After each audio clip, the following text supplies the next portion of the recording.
Ô Silva, dá uma chegada aqui, por favor. Ó, eu tô observando esse gancho, o suporte e o encaixe entre os dois. Bom, quando eu pego o desenho técnico dessa peça, tem um monte de coisa que eu ainda não entendo. Ô Titão, você já aprendeu bastante leitura e interpretação do gancho com polia, mas ainda falta, rapaz. Falta aprofundar algumas partes, né? Precisa exercitar. Silva, mas sabe qual é o problema? É que sozinho, meu... Tem horas que é melhor raciocinar com mais gente, não é isso? Você já observou que você observa melhor as diferenças e sutilezas de uma peça quando você olha para ela de diversos ângulos? Pois bem, é assim com os problemas também. Grande, Silva. Bom, mas o jeito é você me dar uma mão, porque sozinho eu já fui aonde dava. Muito bem, então que tal nessa teleaula de hoje nós começarmos por dois dos componentes do gancho com polia, o gancho e o suporte. Vamos nessa? Hoje você vai se aprofundar na leitura e interpretação dos desenhos técnicos de dois componentes do gancho com polia, o gancho e o suporte. Fique ligado que a nossa teleaula está só começando. Vamos nessa, Titão. Olha, Caio, é melhor a gente dar uma revisada geral antes de ir para aqueles desenhos que você tem dúvidas. Eu também acho, Ananias. Eu vou começar pelas vistas. Esse desenho, por exemplo, ele está representado na vista frontal e na vista lateral esquerda. Mas antes a gente tem que ler com bastante atenção o desenho, a legenda e os símbolos. Eles sempre dão um monte de informações sobre a peça. Isso eu sei, por exemplo, olhando aqui.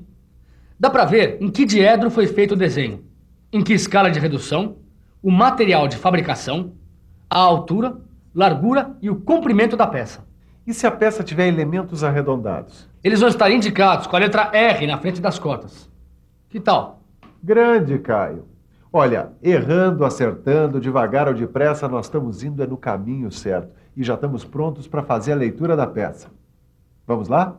Vamos começar pela legenda. O que é que você está sacando da peça? Bom, aqui já indica que o desenho foi feito no primeiro diedro, numa escala de 1:4 e que o material de fabricação do gancho é o aço forjado ABNT 1040. Que é? A referência do tipo de aço segundo a ABNT, Associação Brasileira de Normas Técnicas. Muito bem, Titão. E o que mais está dando para sacar aí sem olhar o desenho da peça? O que mais? Bom, olhando aqui embaixo tem o formato e as dimensões da folha em que foi feito o desenho. E o que mais? Logo acima da legenda, Titão. Ah, sim, o afastamento geral. Aqui está dizendo que as medidas obedecem a um afastamento de mais ou menos 1/10 de milímetro. É isso aí, seu Tito. Muito bem. Já vimos a legenda. Agora nós podemos passar para a leitura e interpretação do desenho da peça. Então vamos lá, vamos dar uma boa olhada no desenho da peça. Então vamos lá, observando bem as cotas do desenho, a gente pode saber as dimensões básicas do gancho. Ou seja, altura de 332 milímetros. A gente obtém esse valor somando as cotas de 112, que é essa altura aqui, mais 120 milímetros, mais 91 milímetros. Ok? O comprimento é de 189 milímetros. Já a largura dada por 91 vezes 2, mais essa areazinha aqui, esse pedacinho aqui, ó, tá vendo? Agora, a largura é essa aqui, ó, 44. Bom, no desenho, se a gente vai observando com atenção, pouco a pouco a gente vai descobrindo todas as informações que caracterizam a peça. Olha, como esse símbolo aqui, por exemplo. Ele representa o acabamento geral do gancho. E nesse caso, esse símbolo significa que não há permissão de remover o material, com exceção de dois elementos indicados no desenho. As espigas de diâmetro 38 e M35.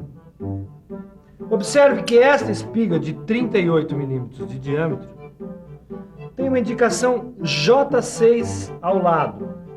É que ela se ajusta ao furo do suporte e do rolamento. Este N9 aqui, olha, ele significa que a espiga tem acabamento da classe de rugosidade N9. Bom, o gancho a gente já viu. Agora falta ver o suporte. Então manda bala, né, Ananias? Dá uma olhada nesse desenho aqui. Você acha que consegue interpretar sozinho a legenda, as dimensões básicas da peça e o acabamento? Só tentando para saber, né? Eu acho que dá. E acho que dá para você também. Vamos lá? Então, olha essa figura com atenção, que é a representação do suporte do gancho. Esse desenho é o mesmo que está no seu livro. Então, olhe a figura com atenção e responda as seguintes questões. Em que escala foi feito o desenho? Qual o diedro que ele está representado? Qual o material que será usado na fabricação da peça? Quais as medidas básicas da peça? E qual o símbolo que indica o acabamento da peça? Vamos lá? Espera aí que eu tô indo. Vai falando e mostrando de onde você tirou a resposta. Olha aqui, ó. Em que escala foi feito o desenho? Aqui, na escala de 1 por 5. Em que diedro está representada a peça?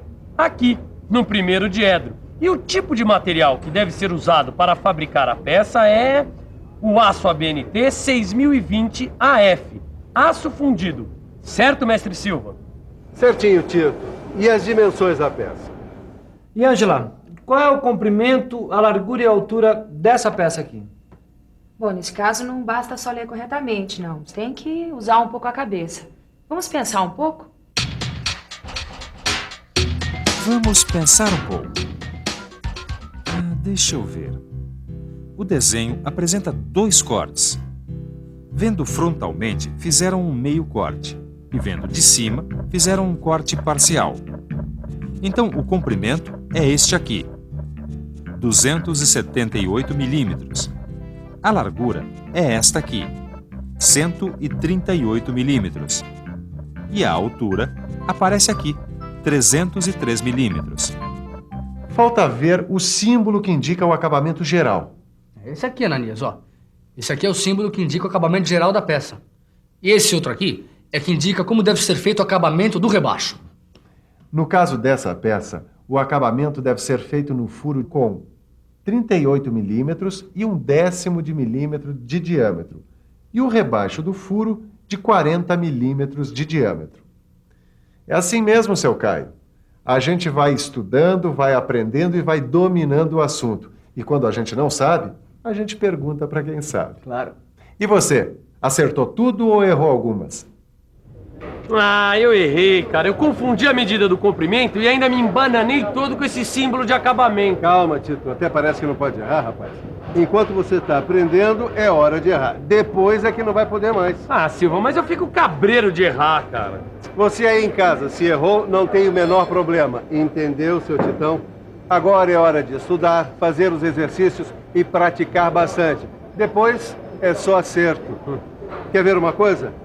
Dá só uma olhada aí ao redor. Vê quanto mecânico veterano tem por aí. Tudo macaco velho. Mas e daí? Pergunta pra eles como é que foi o começo da carreira deles. Às vezes trocava a medida do raio do elemento pelo diâmetro da peça e acabava perdendo-a. Às vezes não prestava atenção na legenda e pegava o material errado. Às vezes não lia o sinal de acabamento corretamente e utilizava outro tipo de ferramenta. Isso ocasionava eu perdia a minha peça e tinha que fazer tudo de novo. Miguel, se você fosse falar as qualidades para alguém fazer uma boa interpretação de um desenho técnico, o que é que você falaria? Bom, em primeiro lugar, teria que ter estudado um pouco para ter uma base. Depois, muita atenção e bastante experiência. Experiência a gente só adquire exercitando. Se não praticar, não sai do lugar. Então pegue o seu livro de estudos e lá você vai encontrar essas 2 outras figuras. Aí você exercita a sua atenção respondendo essas perguntas. Qual é o nome desse conjunto mecânico? Em que escala e que diedros estão representadas as 2 vistas? Qual o material da peça? Qual o número de furos passantes? E esse outro desenho aqui? Que peça é essa? Qual é o símbolo que indica o acabamento, a classe de rugosidade das superfícies, tolerância dimensional dos furos laterais? Repare que quanto mais exercício você praticar, maior o número de peças e os tipos de informação que você vai acabar tendo. Não é mesmo, Ângela? É verdade. Então faça os exercícios e confira os resultados no final do seu livro de estudos. Sabe, Caio, a gente tem que tentar fazer as coisas com qualidade, sem nenhum erro. Agora, quando a gente está aprendendo, tem que dar um desconto. Claro. E tem que tentar fazer sem erro. Porque além da qualidade, refazer dá muito mais trabalho. É isso aí. Agora, já que você falou em refazer as coisas, que tal a gente aproveitar esse gancho para rever tudo que a gente viu na teleaula de hoje? Se liga que a nossa revisão está chegando aí. E atenção, se liga aí que é a hora da revisão.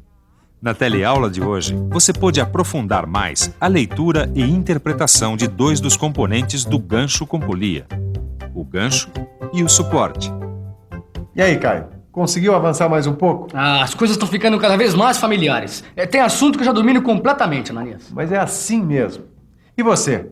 Aposto que também já está dominando boa parte disso tudo. Agora, o que não pode fazer é parar. Tem que continuar se exercitando. Ananias. Mas ainda ficou faltando alguns componentes do gancho com polia. Ficou sim. Ficou faltando a polia, a bucha e o pino com cabeça cilíndrica. E esse é o tema da nossa próxima teleaula. Até lá. Tchau. Tchau.